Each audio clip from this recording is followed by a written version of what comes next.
not bad at all. But I have a very particular way that I'm handling my Hedron.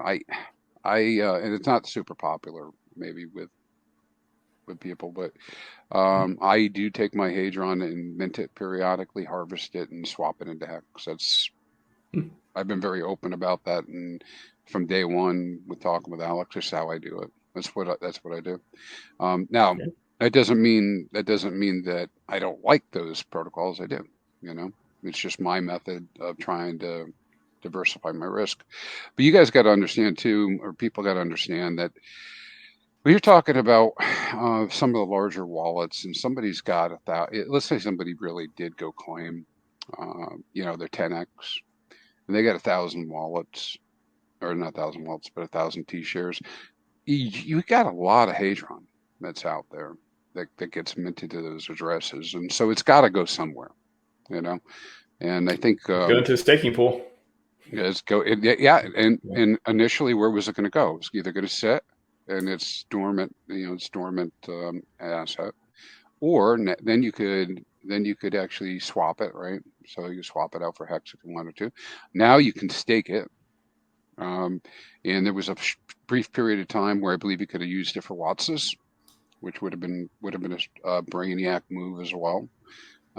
That's the I think you know what those are. You guys were talking about yesterday. Yeah, what's NFTs? Yeah, the NFTs. DeFi NFTs, as I like to call them. Yeah. I mean, so that now there's a whole bunch of different things you can do, and it's come along really well. So I like nice. that. Yeah, I mean, if you want HEX, that you're totally within your prerogative.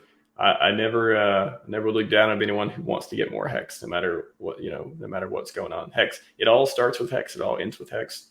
I love Hedron, I love Maximus, all the derivatives, but it starts and ends with HEX, and that's why the derivatives are built on HEX.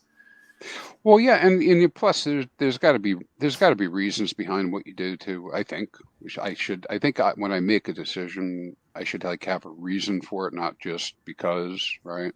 And so I did, as I understood more about what was going to happen with the buybacks and the auctions, I've started to accumulate my Hedron, right? And so I'm not swapping it out. And there's obvious reasons for that, is to participate in auctions if it makes sense, or otherwise, And I've really been in that area. I've been really intrigued with just how ICOSA may track and is tracking, and you guys were showing this on the charts too, but tracking to the ceiling prices, because that's a very intriguing idea.